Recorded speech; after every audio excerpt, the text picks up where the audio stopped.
सालाना करीब 10 से 12 लाख कमाने वाली रिया चक्रवर्ती अचानक 2 कीमती प्रॉपर्टीज की मालकिन बन बैठी। सवाल यह है कि रिया के पास इतना पैसा आया कहां से, किस रास्ते से? ईडी मामले की छानबीन कर रही है। ईडी को इस बात का अंदेशा है कि रिया ने सुशांत से पैसे ऐंठ कर प्रॉपर्टी बनाई, नहीं तो इतनी कम कमाई में इतनी कीमती प्रॉपर्टी खरीदने का सवाल ही नहीं उठता। सुशांत सिंह की मौत के मामले में रिया चक्रवर्ती पर प्रवर्तन निदेशालय का शिकंजा कसता जा रहा है। ईडी इस मामले में मनी ट्रेल की जांच में जुटी है। ईडी सूत्रों से पता चला है कि पिछले कुछ वर्षों में रिया की नेट कमाई 10 से 12 लाख रुपए और फिर 14 लाख रुपए तक पहुंच गई। ईडी सूत्रों ने इनकम टैक्स रिटर्न के हवाले से इसकी जानकारी दी है।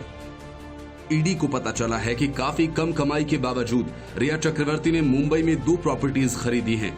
इसमें एक रिया के नाम पर है, जबकि दूसरी प्रॉपर्टी रिया के घर वालों के नाम पर दर्ज है। अब तक ये पता नहीं चल पाया है कि रिया की इन दोनों प्रॉपर्टीज का पैसा किसने चुकाया। कुछ गड़बड़ झाला लगने पर ईडी ने इन दोनों प्रॉपर्टीज के कागजात मांगे हैं और इसी मामले में सुशांत सिंह राजपूत की 2 कंपनीज की पड़ताल की गई है। एक और कंपनी जो दिल्ली में है, उसकी छानबीन होना अभी बाकी है। कुछ दिनों पहले ईडी ने सुशांत के सीए से इस बारे में पूछताछ की थी, लेकिन सीए के जवाब से ईडी संतुष्ट नहीं है। प्रॉपर्टी से जुड़ी आगे की पूछताछ के लिए ईडी ने रिया चक्रवर्ती को ईमेल भेजा है। हालांकि इस पर अभी तक कोई जवाब नहीं मिल पाया है। रिया चक्रवर्ती को 7 अगस्त को पूछताछ के लिए बुलाया गया है, जिसमें उनका बयान दर्ज किया जाएगा। रिया के भाई शोविक को भी बुलाने की तैयारी है, क्योंकि वे सुशांत के साथ 2 कंपनीज में डायरेक्टर थे। शोविक के बयान भी अगले हफ्ते दर्ज किए जा सकते हैं। रिया के चार्टर्ड अकाउंटेंट रितेश शाह को बयान के लिए बुलाया गया है। इसके पहले ईडी ने सुशांत के सीए को बुलाकर 11 घंटे पूछताछ की थी। Bureau report, news of India. Pratap Singh Bajwa के सुर बागी हो गए हैं और कांग्रेस में पंजाब से लेकर दिल्ली तक हड़कंप मच गया है। चिंता इस बात की है कि क्या पंजाब का हाल भी राजस्थान जैसा होगा? क्या पूर्व प्रदेश कांग्रेस अध्यक्ष प्रताप बाजवा पंजाब में कांग्रेस के लिए सचिन पायलट साबित होंगे? और क्या बीजेपी अपनी सहयोगी शिरोमणि अकाली दल के सहारे कैप्टन सरकार की बर्खास्तगी का माहौल बनाने लगी है? जहरीली शराब कांड के कारण लगातार भीतरी और बाहरी हमले झेल रही पंजाब कांग्रेस की घबराहट इन सवालों पर साफ दिखाई देने लगी है। प्रदेश कांग्रेस अध्यक्ष सुनील जाखड़ ही नहीं, कैप्टन के सभी मंत्रियों ने भी विपक्ष के हमलों का जवाब देने के लिए मोर्चा संभाल लिया। उन्होंने सबसे पहली मांग पार्टी से पूर्व प्रदेश प्रधानों प्रताप बाजवा और शमशेर सिंह दुलो को निकाले जाने की आवाज उठाई। लेकिन जब अकाली दल के अध्यक्ष सुखबीर बादल राज्यपाल के पास कैप्टन सरकार को बर्खास्त किए जाने की मांग को लेकर पहुंचे, तो कई कैबिनेट मंत्रियों ने भी इसे राजस्थान के घटनाक्रम से जोड़ते हुए ये आरोप लगाया कि केंद्र की बीजेपी सरकार अपने सहयोगी दल अकाली दल के जरिए पंजाब में कांग्रेस सरकार की बर्खास्तगी का माहौल बनाने की साजिश रच रही है। इससे पहले प्रताप बाजवा और शमशेर दुलो के जहरीली शराब कांड को लेकर राज्यपाल से मिलने की घटना को प्रदेश अध्यक्ष सुनील जाखड़ ने सूबे में राजस्थान जैसा माहौल रचने की साजिश करार दिया। जाखड़ का कहना था कि दोनों सांसदों द्वारा अपनी ही सरकार पर किया हमला राजस्थान के घटनाक्रम की पुनरावृत्ति है। राजस्थान में ऐसा ही हुआ था जब 107 बच्चों की मौत होने पर सचिन पायलट ने अपनी सरकार की आलोचना की थी।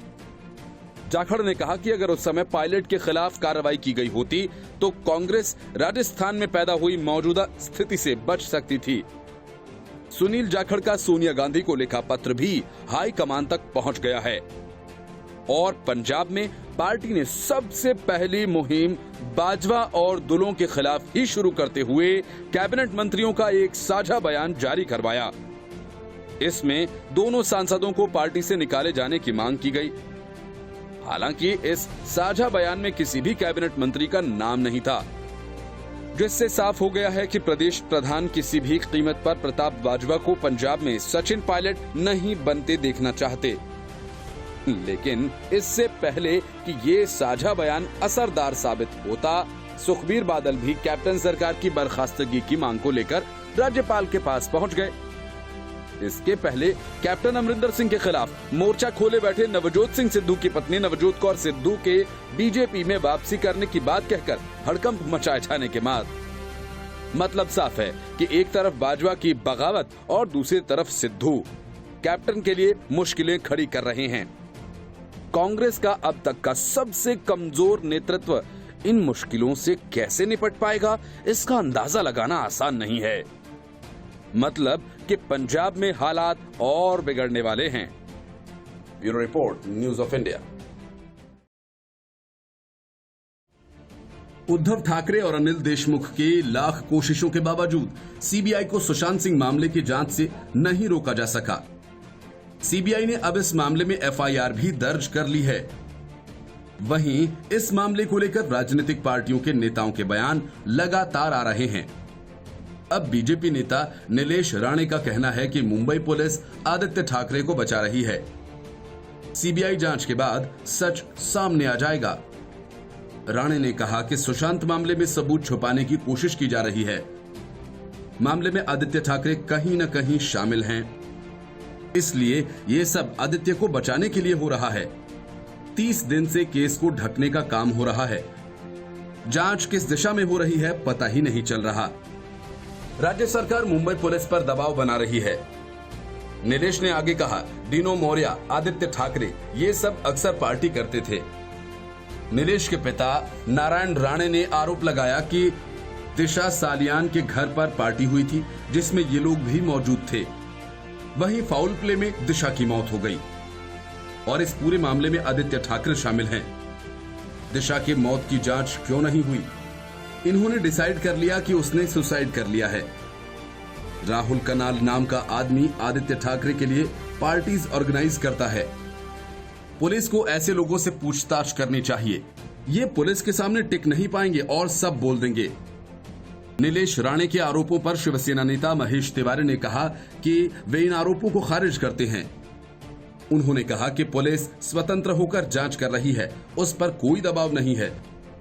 पुलिस ने अभी तक 57 लोगों के बयान दर्ज किए हैं। पुलिस ने एफआईआर दर्ज नहीं की क्योंकि वो जांच के बाद अभी तक किसी मकाम पर नहीं पहुंची है। बता दें कि सुशांत सिंह राजपूत केस में पहले मुंबई पुलिस जांच कर रही थी। सुशांत सिंह के पिता केके सिंह की तरफ से रिया चक्रवर्ती के खिलाफ पटना में एफआईआर दर्ज कराने के बाद बिहार पुलिस मुंबई पहुंची तो मुंबई पुलिस पर सहयोग न करने का आरोप लगा और इसके बाद बिहार पुलिस ने सीबीआई जांच के लिए सिफारिश की थी। नीलेश राणे के पिता और महाराष्ट्र के पूर्व मुख्यमंत्री नारायण राणे ने कहा कि 8 तारीख को हुई पार्टी में दिशा सालियान के साथ बलात्कार हुआ और फिर उसकी हत्या कर दी गई। उन्होंने कहा कि उन्हें ये जानकारी दिशा के पोस्टमार्टम रिपोर्ट से पता चलती है। रिपोर्ट में यह उल्लेख किया गया है कि दिशा के प्राइवेट पार्ट में चोट के निशान हैं। दिशा ने 8 तारीख को आत्महत्या की और 11 तारीख को उसका पोस्टमार्टम किया गया। सच्चाई जल्द सबके सामने आ जाएगी। इंदिरा गांधी ने आपातकाल लगाकर कांग्रेस की आलोचना करने वाले पत्रकारों का दमन किया था। अब कोरोना के नाम पर महाराष्ट्र में उद्धव ठाकरे अपने खिलाफ लिखने वाले पत्रकारों के साथ वही सब करने लगे हैं। कोरोना मामले में सबसे खराब काम करने वाले उद्धव ठाकरे की सरकार जब सुशांत सिंह राजपूत के मामले में बुरी तरह से फंस गई तो उसने पत्रकारों पर कहर ढाना शुरू कर दिया। अब तक 15 ऐसी घटनाएं सामने आ चुकी हैं जहां महाराष्ट्र सरकार ने अपने खिलाफ खबर चलाने वाली प्रिंट, टीवी और ऑनलाइन पोर्टल्स के पत्रकारों पर आपराधिक मुकदमे दर्ज कराए हैं। वह भी लॉकडाउन के पहले महीने यानी मार्च में ही। सूत्र बताते हैं कि करीब दर्जन भर पत्रकारों को नोटिस भेजकर जवाब भी मांगा गया है। कुछ अन्य केसेस में पत्रकारों पर मानहानि तक के केसेस किए गए हैं जिनमें लाखों रुपए के हर्जाने की मांग की गई। इसके अलावा एक ही रिपोर्टर या संपादक के खिलाफ 1 से ज्यादा केसेस भी दर्ज किए गए हैं।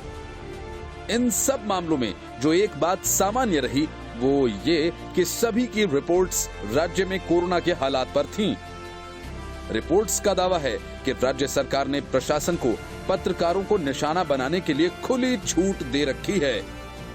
बताया गया है कि मार्च से ही पुलिस ने अब तक लॉकडाउन के नियम तोड़ने के लिए 1,30,000 केसेस दर्ज किए हैं और करीब 28,000 लोगों को जेल भेजा जा चुका है।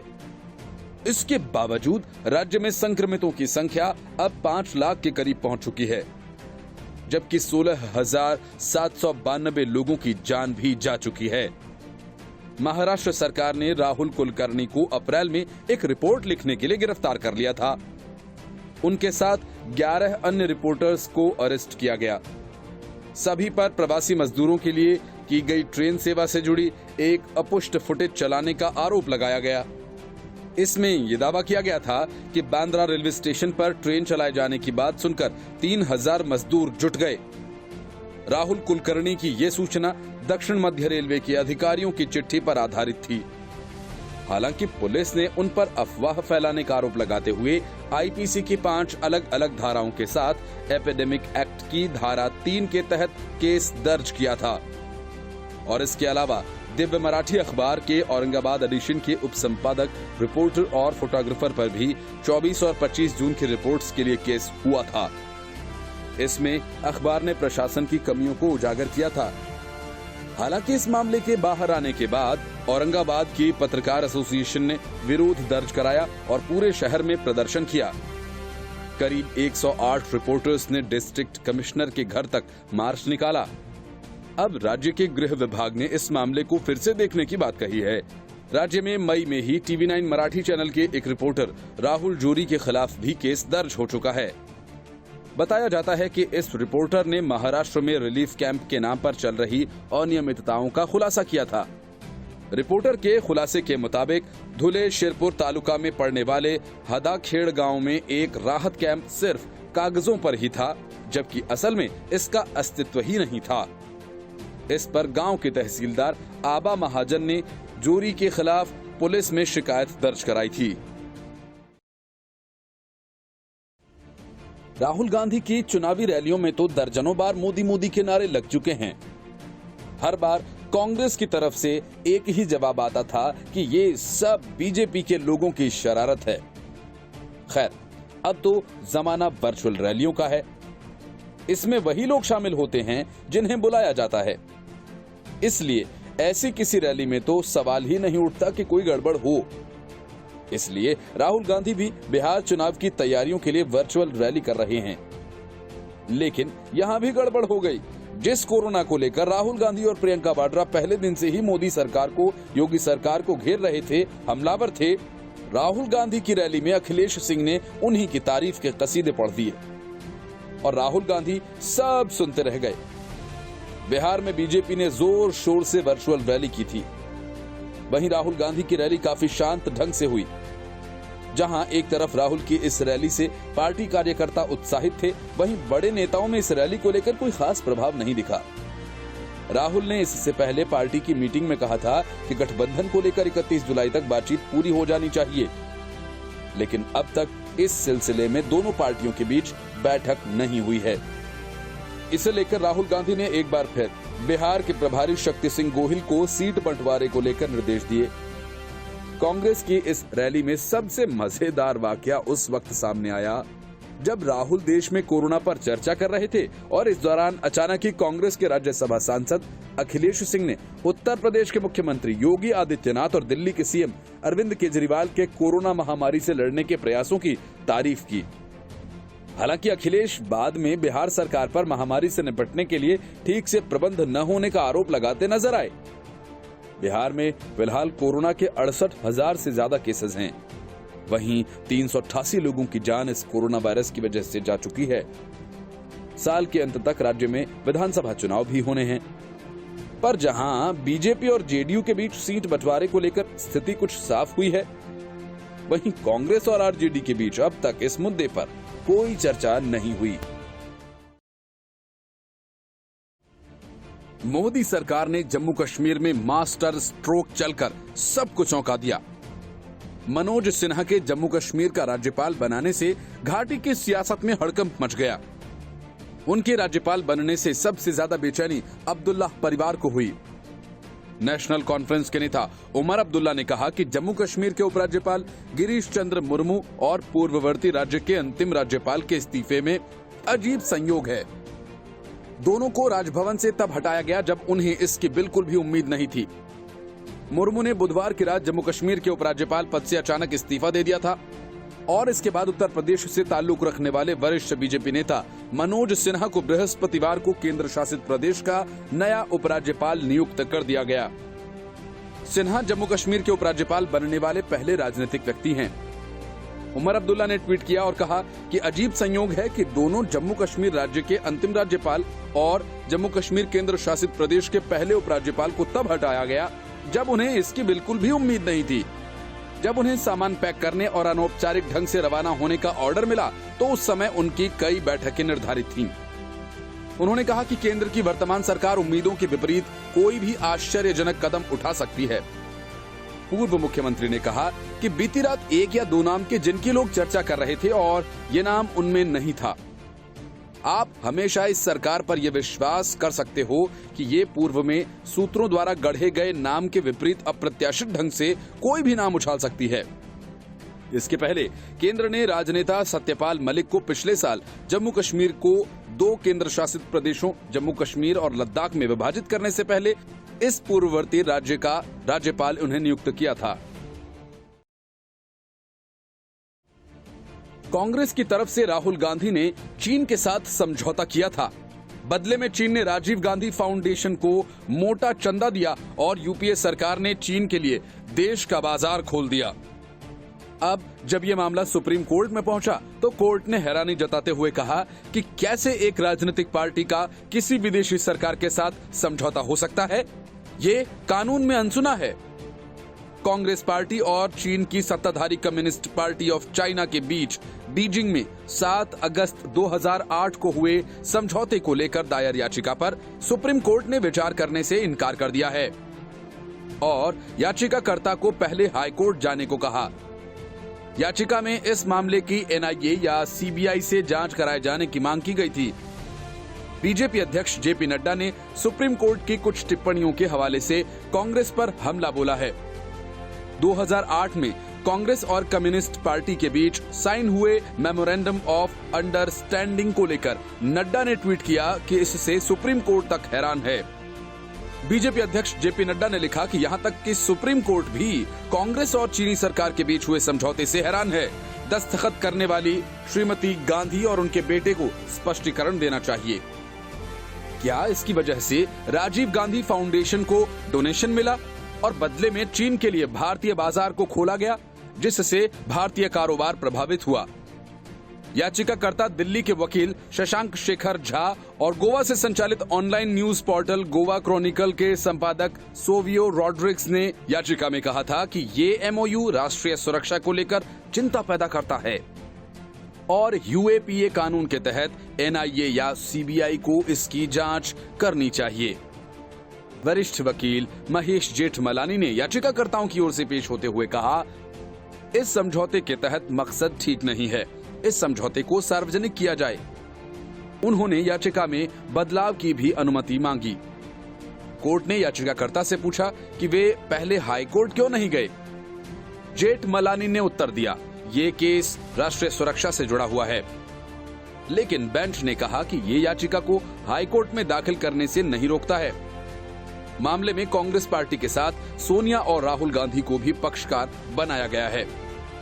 याचिकाकर्ता ने सुप्रीम कोर्ट से इस मामले की यूएपीए के तहत एनआईए से जांच कराए जाने की मांग को लेकर आदेश देने की मांग की थी। गैर कानूनी गतिविधियां रोकथाम संशोधन कानून यानी यूएपीए के तहत आतंकवादी गतिविधियों या भारतीय संघ से देश के किसी हिस्से में अलगाव लाने का इरादा रखने वालों के खिलाफ कार्रवाई की जाती है। विकल्प के तौर पर याचिकाकर्ताओं ने सीबीआई जांच की भी मांग की है। हाल ही में पूर्वी लद्दाख में भारत और चीन के सैनिकों के बीच हिंसक झड़प के बाद कांग्रेस पार्टी ने मोदी सरकार को घेरते हुए कूटनीतिक और सैन्य स्तर पर विफल होने का आरोप लगाया था। सत्ताधारी बीजेपी ने पलटवार करते हुए कांग्रेस पार्टी की ओर से सोनिया गांधी और राहुल गांधी द्वारा चीन की कम्युनिस्ट पार्टी के साथ एमओयू साइन करने का मुद्दा उठाया। यूपीए की चेयरपर्सन रही सोनिया गांधी की ओर से एमओयू पर बीजिंग में साइन किया गया। मीडिया रिपोर्ट्स का जिक्र करते हुए याचिकाकर्ताओं ने कहा कि 2008 से 2013 के बीच चीनी सैनिकों ने 600 बार घुसपैठ की थी। उन्होंने कहा कि कांग्रेस पार्टी अपनी सरकार के दौरान सूचना का अधिकार कानून लेकर आई। लेकिन इस मामले में खुद पारदर्शिता नहीं बरत पाई, जो राष्ट्रीय महत्व का मामला है।